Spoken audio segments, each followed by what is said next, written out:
I met a boy, a Marine, as we were going up the hill from Wonsan, from Gary. His name is Joe Pupillo. And Joey was a Marine machine gunner.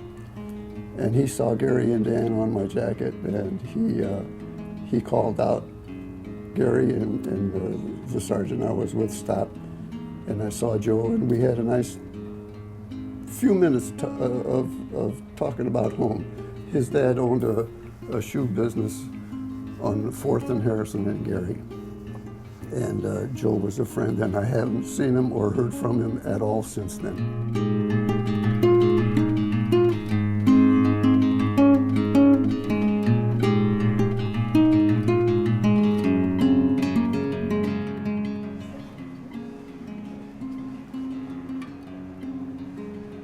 Joe.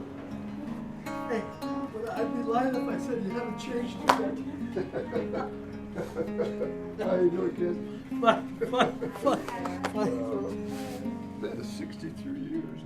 We met on the Wonsan Road going up from that was not an invasion of Wonsan, it was amphibious landing, Yes. unopposed. Joe was carrying a machine gun, a .30 caliber. It was bigger than him. And on the road, I had hitched a ride with a Marine on my way to the 1st Marine Division headquarters.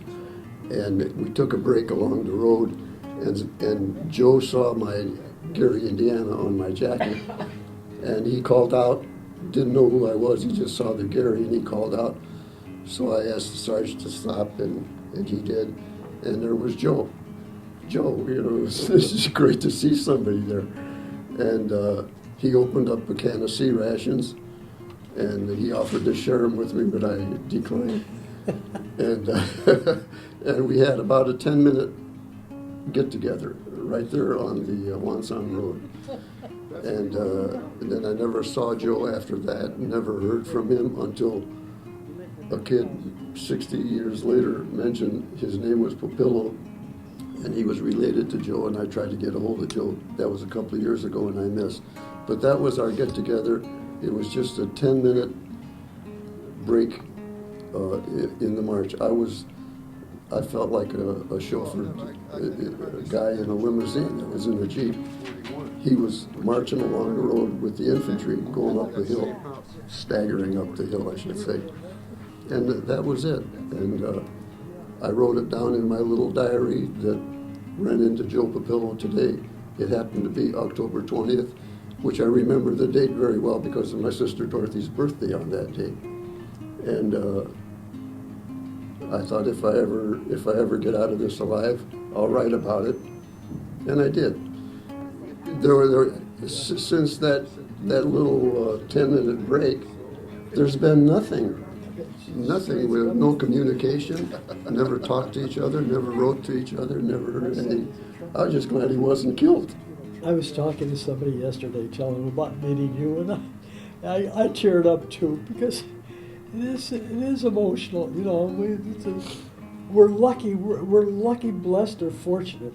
Both families were ethnic, kids of immigrants, in one of the most integrated neighborhoods in the world was Gary, Indiana. I might add, the greatest city that you can grow up in. I can't think of any other city that you can grow up in better than Gary, Indiana. It had every nationality, every religion, it had some of everything. And you had all that in that little neighborhood where we grew up. I don't remember hanging out with Joe, but he was always with somebody that we knew, like the Rendinas or the Manas or something, and we were always friends. We just grew up together, and you knew each other. I think we both joined. Did you join or did you get drafted? We joined. Okay, so we joined. Why did we join? We were proud to be Americans. Yeah. And we wanted to do our we knew we'd get drafted eventually, so we joined. Yeah. Well, it gives you a different opinion about war, for one thing. That's the nastiest business. They should cut it out immediately if there was some way to do that. And it does nothing but hurt a lot of people, and it's a crummy business. That's so unlike anything that ever happened to you in your own life that you have to remember it. I don't see how you cannot remember.